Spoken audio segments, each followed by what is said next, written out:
Hey Susan, how are you? I'm great. How are you? I mean, all things considered, of course, right? All things considered, yes, I'm good. I'm good. My mantra during this time is day by day, and Right. it works. It works. Sometimes it's hour by hour. So, but it's great to Yep, see I hear you. ya. Yes. This is the way we do things now, right? Um, Yeah. but More and more. But welcome. we're lucky that we can do them this way. At least we have this. Yeah. I mean, it, this pandemic has really was really why I started designing healthy environments, and it's a way to stay connected, to stay informed, and really to hear from people like and just to see what you have been doing and what you're up to, right? Hmm. During this whole time. So I thank you for joining me this morning with Designing Healthy Environments. I am Alicia Ponce, principal and founder of APMonarch. And today I welcome Susan King. And Susan is FAIA, Lead AP, BD plus C, and most recently, a Living Future accredited professional. Congratulations. Yay. Yes. Yes. I Uh, jokingly say I wanted just a few more letters after my name. a few more letters. I know we are full of acronyms, right? So- but yeah, Yes. congratulations on recently. When did that happen? Living Future, your accreditation. Well, I worked on it several times. I think I paid the registration fee at least twice before when I first paid it, they didn't have a formal way of collecting your hours, because you have to, for those who don't know, it's based on hours of learning or continuing ed, if Yeah. you want to call it that, but it's also a firm foundation of knowledge. So that first time that you apply, it's a pretty heavy lift at 72 hours. So I think I Yeah. applied in like 2014 or 2015 when it was really new, but they didn't have a good way of reporting the hours. It was kind of up to you to sort of pull it all together. And I just never found the time to do that. And they were very kind to me when I reapplied, like last year, I guess it was. I said, "Can I count my ambassador stuff from like 2012, Yeah. 2013?" So it's kind of a long time coming, but it's brand new as of June. I, I had to complete their curriculum now. They have a 20-hour, curriculum, mhm. so that's part of the 72 hours. So it Yeah, took I me a mean, little they're while pretty to good get through about that. that. They're, yeah, it Yeah. does take a while, but I mean, the work that you and I both do sort of already lends itself to that, right? And just it makes it a little bit easier. And they were kind to me too when it came to getting those To submitting hours. everything. Yeah. Yeah, Yeah. uh-huh. But So. already, we have a hello, good morning from Tina Rico, Florentina Rico. Do you remember her? Oh, I do. Yeah, she was, Hi, hello. Fleur. Glad you Yes. could call in. So just to say a little bit more about you, so you're principal with HEAD based in the Chicago office as a housing studio leader for the Midwest. Pretty much your career has primarily focused on advocating for both affordable housing and the green market transformation of the building industry. And as principal, you lead multidisciplinary teams towards achieving aesthetically appealing, sustainable solutions in a collaborative, integrated design setting.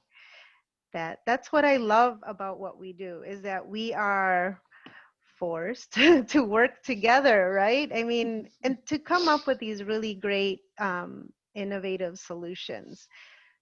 Yes, I love that. I agree. I agree. I think I'm very much a collaborator. That's my nature. So it wasn't necessarily something I had to learn as a part of, wanting to lead integrated teams. It comes naturally to me. So. Yeah, integrated teams, problem solving, and then just add in a dash of green building, and now like affordable housing. So let's talk about affordable housing, Susan. What brought you to this path of green building and affordable housing?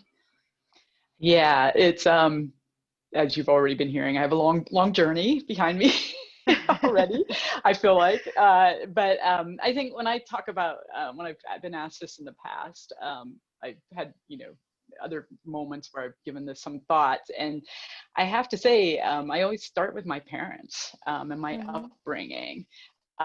Both of my parents grew up in the Great Depression, and they both grew up on farms. They were farmers. And when, before they met as adults, they were also first generation off the farm. And so ultimately, because of those influences on their own upbringings, I guess, if you want to say that, they were really early environmentalists, and we just didn't call it that back then. But my mom, for example, I say she was the great recycler. There's that old adage, use it up, wear it out, make it do, or do without. That was like her mantra, and I'm influenced by that. Like, I'm not a hoarder, but but throwing stuff away is not easy. Yeah, not easy for me. And like when they were growing up, or even into their adulthood, there was no such thing as single-use plastic.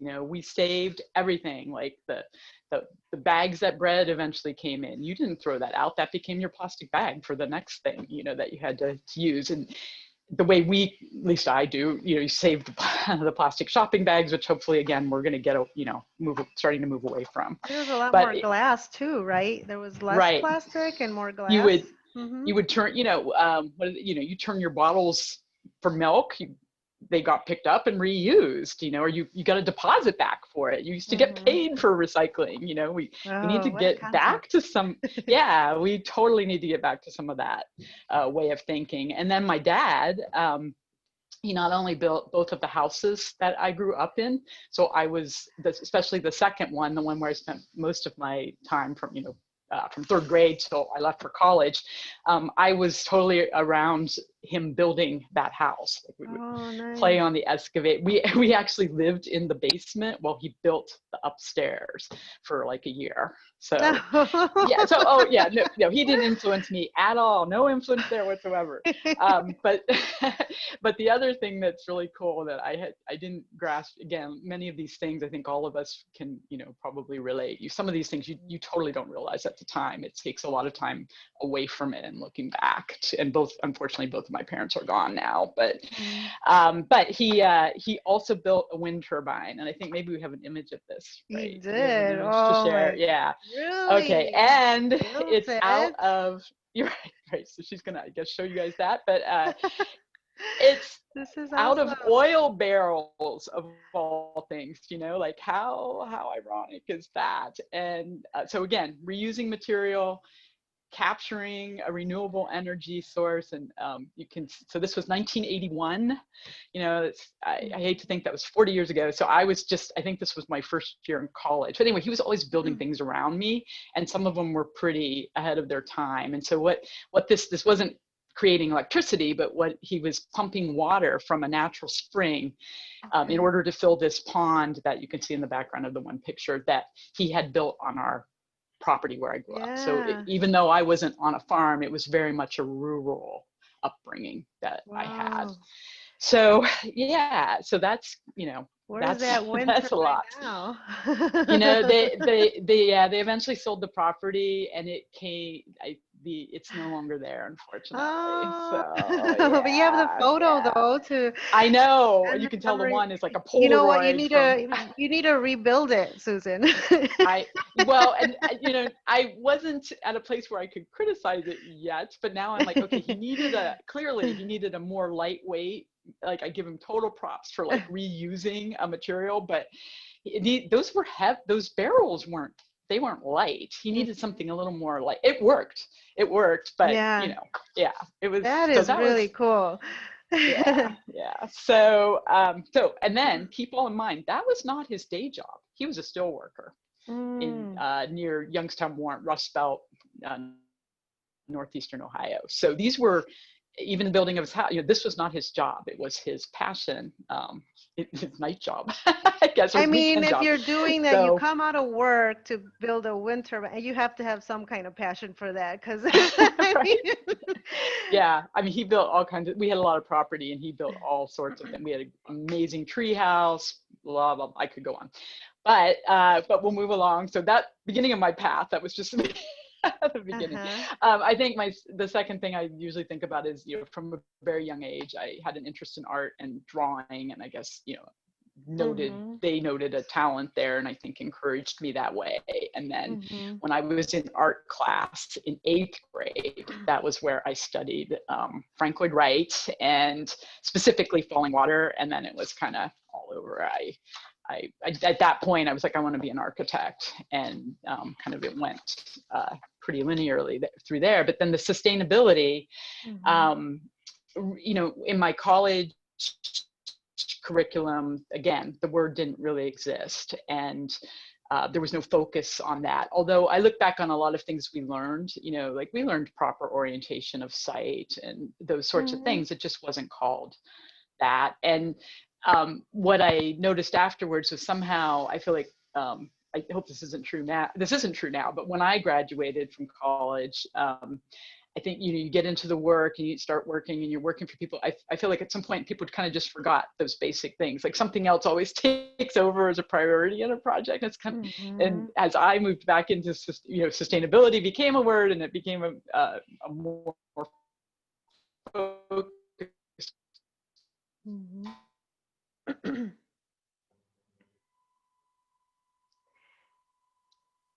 You. Uh-oh. I think you froze. Passion of mine. I Okay. realized that I'm like, member engagement and things like this is the 1990s, right? So I graduated Yeah. from college in 1987. So, but even at the job I was at right before I ended up at HED, the kind of the recycled product thing was starting to happen. Yeah. And I was, again, the one in the office at that time. I was doing their library for them. So I was being exposed to all these materials as a Mm. young architect. I'd just gotten my license and all this stuff. And that it really started with products for me, because that's, I think, where a Wow. lot of people Okay. start before lead. And then when I moved jobs, and was very intentional when I moved, I looked for, I wanted a position where the projects I was doing had more of a social responsibility. And I was Mhm. also, because there wasn't anything like USGBC, I was involved with a group called, is a national group, and I think they're still around, but it stood for Architects, Designers, and Planners for Social Responsibility. So Mm. I had, right Mhm. after my licensing, I was involved with them. They had a local chapter here in Chicago, and then also Chicago Women in Architecture. And those were kind of those were my nighttime passions back Passions. then. But it brought me, yeah, those were not my days. But like I said, when I switched jobs, I was being very intentional. I wanted an opportunity to work on things that had a little more civic impact or social impact, Mhm. and was very specific about where I interviewed, and then ended up at and HED, prior to its merger, was called Environ, and so went there Mhm. to work on social housing, which has now been most of Nice. my career. So and then I guess with the green, where I really had the big opportunity in Mhm. now beginning of the century, 2000, the 2000s, was with a really committed client who wanted to, we had an affordable housing project. This is Wentworth Commons. Okay. And the client was committed to trying to pursue LEED certification for that project. So I got to really then sort of bring everything together in that project. So I'm very, very fortunate for that That's pretty opportunity. incredible to have, Yeah, one thing is to have it as your own passion and believe and know the reasons why you're doing this, but then when you have a client say, this is, to realize this is the this type is, of building that I want, that's incredible to me. yeah. Mm-hmm. Yeah, it is. And I then, soon after that realized that, so for mission driven clients, and especially for affordable housing developers, Mm-hmm. they get it. Yeah. Funding is 15 years, it must stay, and most of them own it for longer than that, but Mm-hmm. they understand that operating cost piece.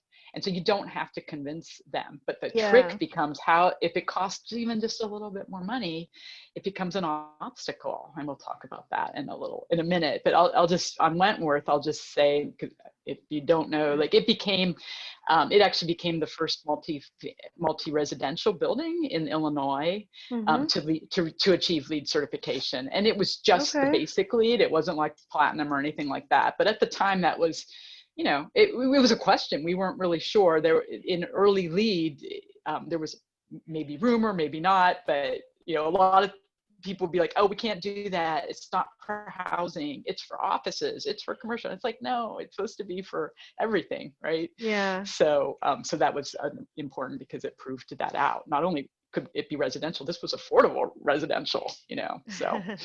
Yeah, and so I've over the years, I've heard you speak at many panels, with our green building organizations here in Chicago, and then where we actually met for the first time and had a conversation. Do you remember like how that Yes, happened? I Isn't it do. funny?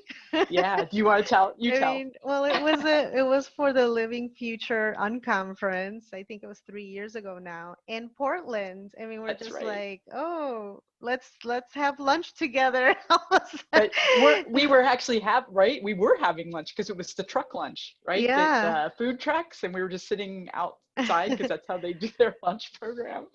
Yeah. Yeah, Yeah. and so it's that was really great, to see a familiar face and just to finally, talk about what we like to do and Connect. and connect, right? And so, now that Yeah. we're talking about living future, with the Living Building Challenge, I think, I was reading they put out a framework for affordable housing too, which is pretty awesome, their framework. Can you talk about, why this certification is ideal for affordable housing projects? Can you speak to that? Sure. And that kind of builds on what I was just saying, because I Yeah. actually think you'll agree with me. Living Building certification is ideal for every project, right? But the main challenge is that you've got to find that fully committed client, right? Because it's Mm-hmm. a lift. So it's they call it a challenge because it's really, really hard. And so what attracted me initially to the system was the fact that it did, several things. And then I'll jokingly say that one of the first things, and when I was an ambassador, I always told this as a joke. I'm like, you don't have to take a test. I was so excited not to take another LEED kind of Yes, test. me too. I'm a I was I'm like, a no terrible test, test get taker. me Yeah, in there. yeah, especially multiple choice. Right. So, but seriously, what I like about the system is that it tries to move you away from a checklist mentality because it's all or nothing, but that also Mm-hmm, makes it really mm-hmm. hard. And when you break it down, there's 20 imperatives for people who maybe aren't familiar with the system. And to be full living building, you do all of them. It's not a pick and choose game. So but that is also what Mm-hmm. makes it really it makes it a challenge. So I also, really appreciate that it's based on performance, not just Right. on design intent, because I think that brings Mm-hmm. a real level of rigor to everything. Um, I also really like that it takes takes beauty into account. There's a Mm-hmm. whole beauty petal, so it's organized again. I think most of the people that are calling in probably know the system, but if you don't, there's 7 petals, and then the 20 imperatives fit into the 7 petals, and it's all kind of based on a concept of a plant or a flower. That it's Right. a fully sustainable system in and of itself. So LEED used to be, it maybe not used to, maybe still is, sometimes criticized for you can be this amazing, in talking about beauty, you can be you really high level platinum, you got all the points, but your building could be ugly. So Yeah. the way I understood the forming of the Living Building Challenge was, they really intended to do a couple of things. One, kind of fix the things that LEED is being criticized for, but also to say, well, then what is beyond platinum? What do you do when you want to go beyond platinum? Well, you try to do a living building, certainly. Mm-hmm. So, and then the other really important thing, and this is where I think we'll start talking about the pilot, as we just said. So it's more than just a certification tool, it's a philosophy, but it's also Hmm. an advocacy tool. And Advocacy, right, and yes, transparency, and right. it's just, yeah, I agree. I love that piece too. So Right. beautiful. And when you hit, so for everybody else, when you hit a barrier, which you probably will when you're trying to do this, Hmm. that is when you become an advocate and your team becomes an advocate, because what you try to do, and you may not be able to do it for your particular project that's in front of you, but you are trying to remove a barrier for the future projects that can come behind you. And that's really what has happened with the Fifth Avenue apartments. So uh, Hmm. that project is under construction right now, but we are part of the pilot, which the Living in Future Institute has been running an affordable housing pilot program. They call it a cohort. We're part of the third cohort, so we're the third group of projects that have gone through this program for 2 years, and the idea is to see how the idea was to make a pathway for affordable housing to Hmm. help. So what each pilot, what each cohort has done is tried to figure out what are the barriers for affordable housing, because the Institute had noticed that of the buildings that are applying and registering back when they started the pilot at cohort 1, none of them were affordable. So they recognized that something is keeping that Hmm. project type out, and we have to Hmm. have, it needs to be for everyone. So it's been it's a process. So I mentioned Fifth Avenue apartments, and we hit. So 2 years ago, we were the only project from Illinois that was selected into that cohort. I don't know if other projects applied for it or not, Hmm. but anyway, we were one of like a dozen from, because it's a national call. And I should also say, I hope I didn't miss it, they're supposed to be doing another call for projects for cohort 4. Uh, Okay. I thought that was coming out in August, and here we are on the last day of August. So I need to check my I'm gonna check my email box after I get off the call. But Surprise it when could you're be that it having got fun. yeah, right. A lot to keep up with, but they are going to be doing. If they haven't already announced it, there should be a call for the next. If you have a project you think might be able to participate in it, you should, everybody should submit on the call. But so Fifth Avenue Apartments is in Maywood, Illinois, and so I mentioned we hit 2 barriers right away, and so we are not able to pursue full certification. However, we have tried to make it. I think we've developed it into a really solid case study that I'm, even like in this situation, I'm trying to share that information with others. That's one part of the advocacy. Like what Hmm. did we learn? What can we do better next time? But the main thing is those barriers. And the first one is water. The water pedal was not available to us. And then the second one with affordable housing, unfortunately, it was financial. So do you want me to, I could keep going with Yeah, that, I or do mean, you that want to was ask me a question? actually one of my questions that, and talking about the challenges and opportunities for affordable housing. And I had specifically, I wanted to find out about water and energy on site, and then also the economy of it. It's like how is it feasible to do these projects, and how do we keep advocating for that? And I wanted to hear your opinion on your experience on these challenges and opportunities, because there's always an opportunity, right? We just, Right, as we collaborate, we're able to identify them, together right. collectively. Right. Yeah. So I'll start with water first. Mm-hmm. So and give a little bit of like what it's like to be in the pilot. So they, once we were in the pilot and we registered the project, then the institute, so they provide you some technical support along the way. And one of the things they did was they worked with us. We had these long. They were phone calls because they were in Seattle, and we were obviously here, but. They learned the project and gathered as much information as they could from all of us, and brainstorming about what might be possible. Because when we registered, we actually said we took it really seriously. We're like, we'd like to try to do full living building here, so let's see Mm-hmm. what we can do. And the water pedal at that point in time, and this is still somewhat true today, but I think it's getting a little better. The issue is regulations in Illinois will not allow black water Right. reuse. And right, but even back then they said, well, there is the state will work with you on a case-by-case basis, but our project didn't have, it was thought to be kind of laborious and time consuming, and it wasn't like a streamlined process, like this is what you do, and it's, you know, it'll take you 2 months or it'll take you 3, nobody knew. And so we did not have the time. So that kind of knocked us out right there, that we weren't going to be able to do water. But before I leave the water subject though, when we talk about advocacy, there is Metropolitan Water Reclamation District, Josina Morita. She is a huge, I don't know if you know her, she might be a good speaker. She might be a good person to invite. That's a great idea. Yeah, so a year ago, so 2 years ago, we were like, we can't, this is too bad, we can't do it. But then a year ago, she had a big push. There was a proposal, there was a proposal out to rewrite the regulations to allow this, to allow, you know, water reuse in Illinois. And I don't know how close it came to passing, but unfortunately it didn't pass.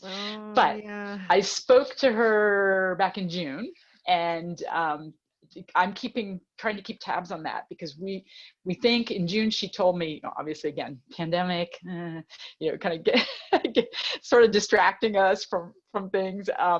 She does hope next year in 2021 to take another run at those regulations. And so one way we hope to advocate, you know, I'm keeping in touch with her to know when she's doing that, because we want to be all hands on deck to help her in any way we can to try and change that for Illinois. So that's one. And then the financial part of it I mentioned, the affordable projects always have really, really tight budgets. And so one of the things that has been, I guess, frustrating to me, not for years, is the fact that the mechanisms that fund the housing don't recognize the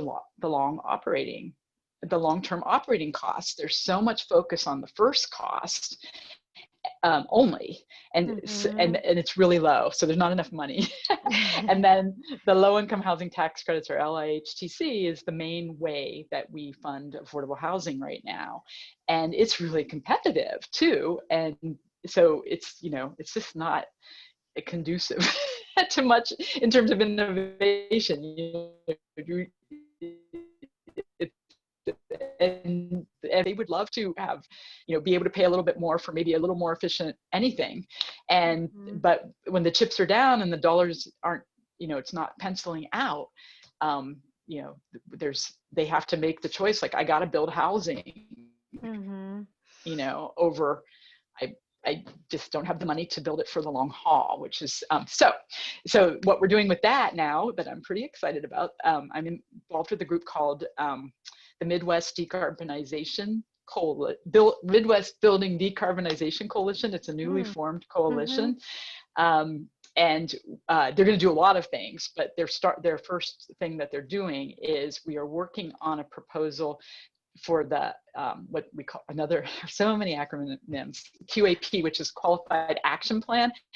And that is what is used by the state to pick the projects that get the low-income housing tax credit funding. And so I call it that, I say we're re-greening the QAP, but because we used to be a little more incentivized on sustainability than we are today. There was some, for whatever reason, there was some backwards motion going on in the past, 5 to 10 years.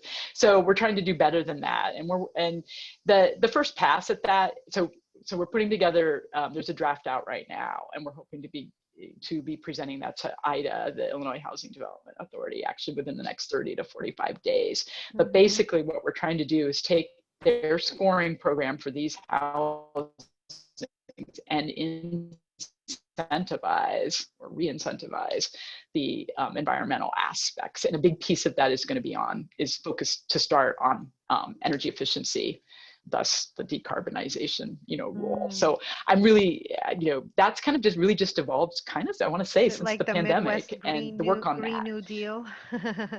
Yeah, yeah, right, the beginning of it.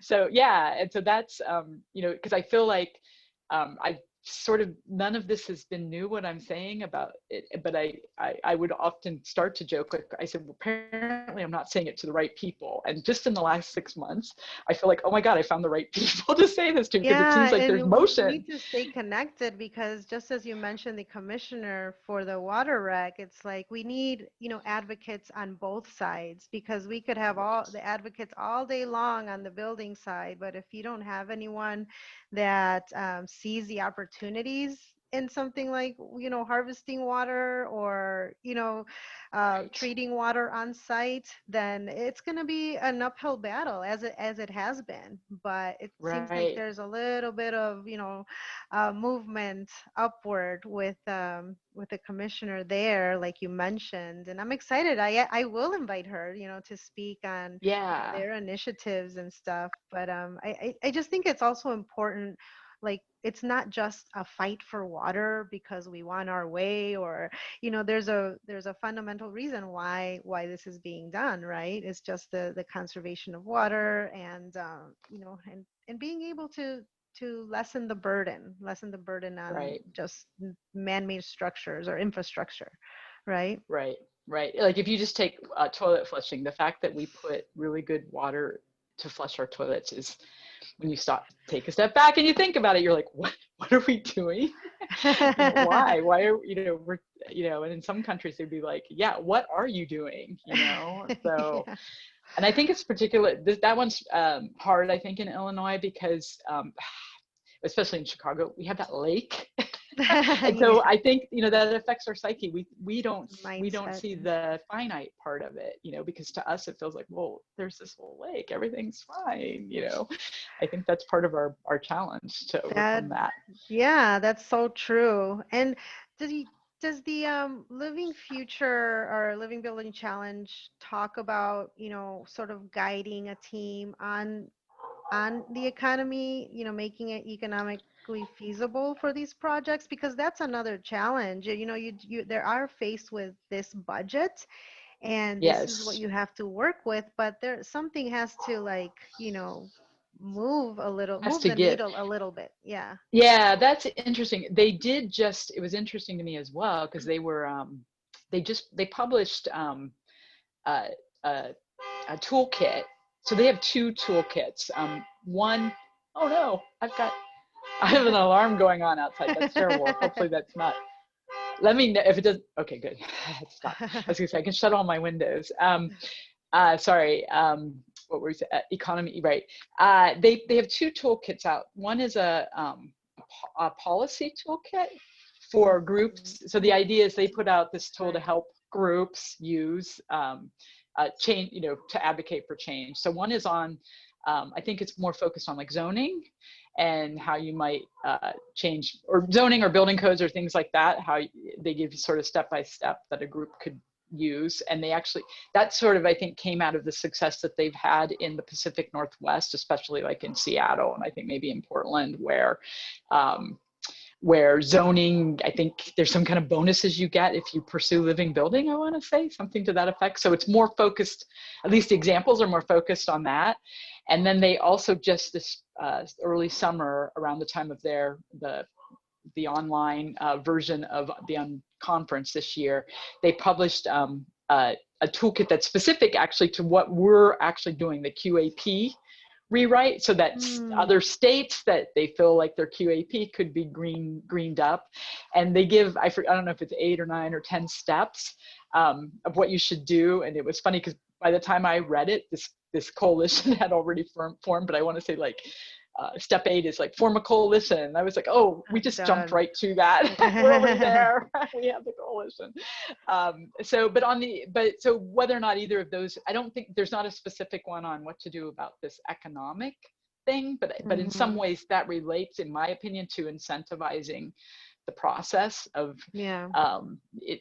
But I think it's going to be tough to get those additional dollars. So where does that come from? And maybe we shouldn't even be so focused on that, because one of the the groups that we're trying to model our proposal after is, it's not really a group, but the state is Pennsylvania, where so I'll just tell that short story. They incentivized Passive House 5 years ago in their QAP by giving it 10 points, which is pretty substantial. And so all of a sudden now Pennsylvania is leading the country, I think, not just with affordable Passive House, but with Passive House in general. And so that seemed to be, a game changer. So we're looking at how they did that. And then in terms of the economy, what they're finding is that the first ones, there was of course a little bit of learning curve with the contractors not having ever built that way before and all of that. But I want to say, I believe it was like not huge. It was like a 2% increase.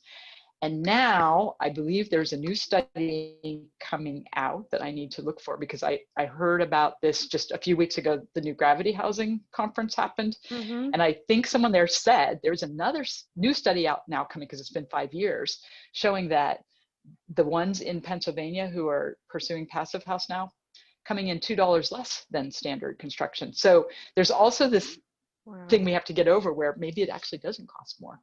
We just need to learn how to do it. That's the perception, that's right? the perception, but it's So, up to us to, to let people know that it's not that way, not necessarily that way, because there are so many different strategies to be used and that can bring these costs down, or just be relevant, be present.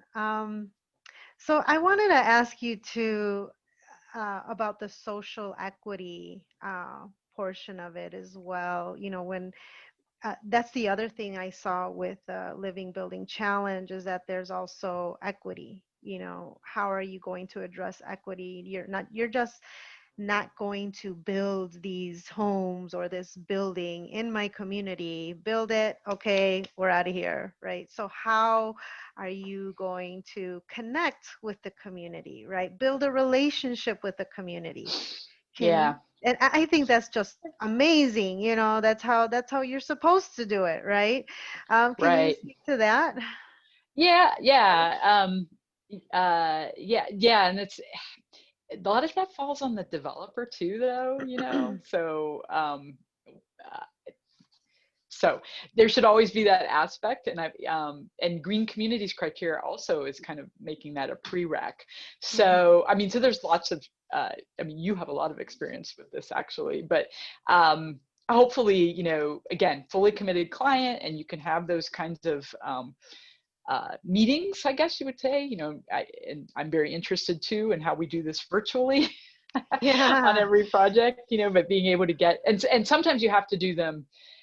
So in the past, I would say usually those only came up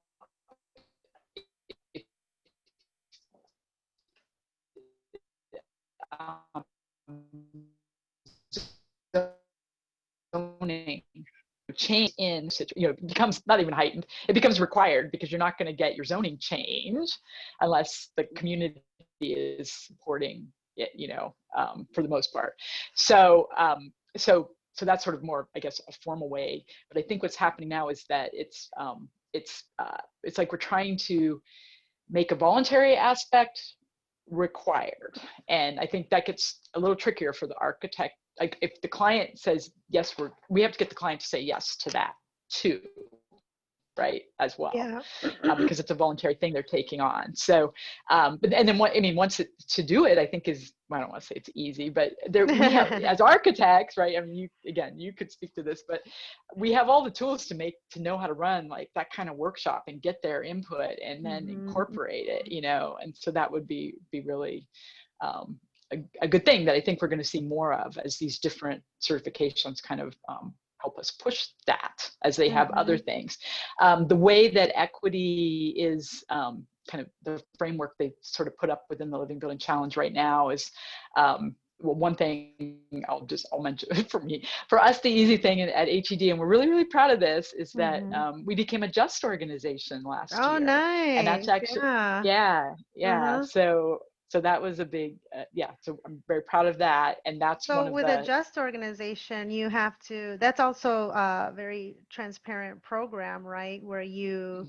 you, can you explain like what that is, what you need to reveal and post, or It's like how do every, you get yeah, it and I was, actually labeled? yeah, I was not, it's a big heavy lift for your HR department. And so I Mm-hmm. don't have,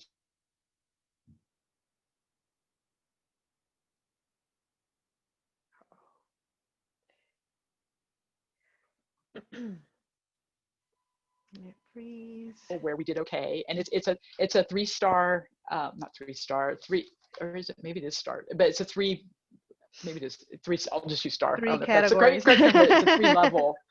Yeah, like 3 stars is best. 1 star is you met the minimum. You met the minimum. So if you think about it, but it's looking at everything.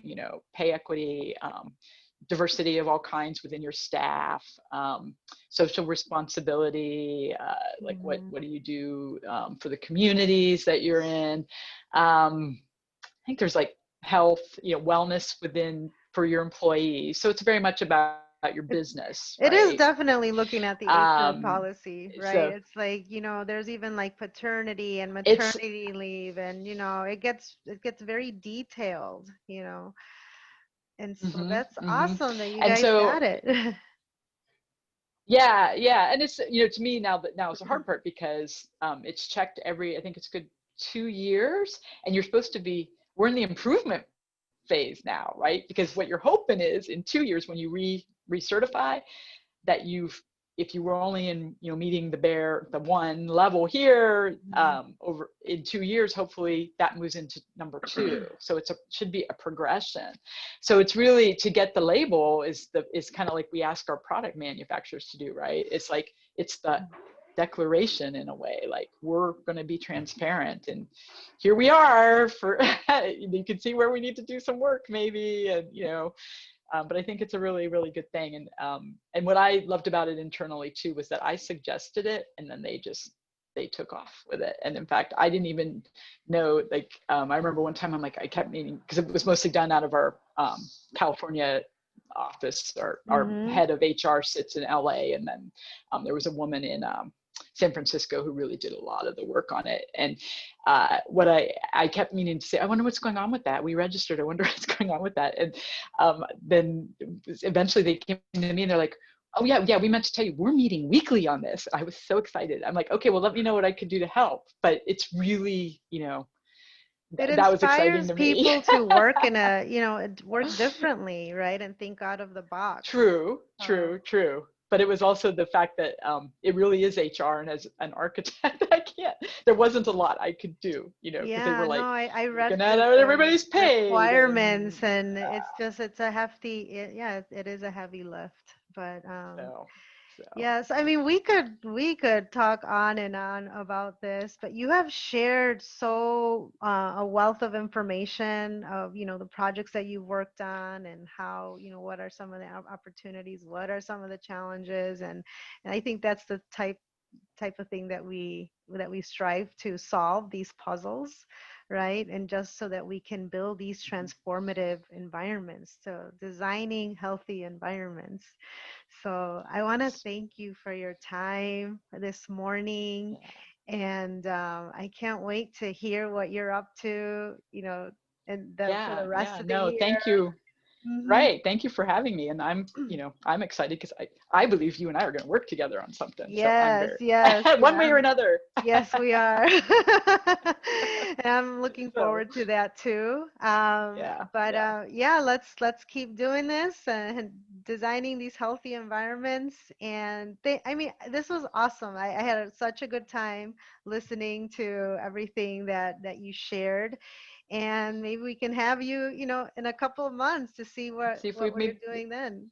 yeah, see if we made progress. Yeah, Yeah, great. little by little, little by little. Right. Incremental. Yes. Yeah. No, thank you so much for having me. Yes, of course. And, for everyone watching, thank you.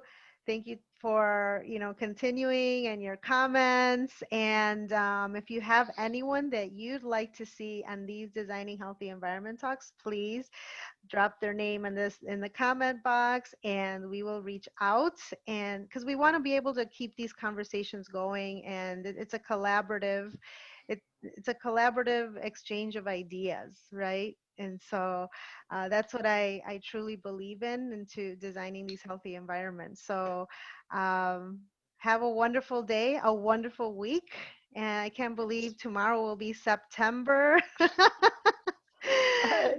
Yeah. 2020, but Yes. we're signing off. Thank you, Okay. Susan. Thank you. Have a healthy day. Yeah, you Bye. too. Bye.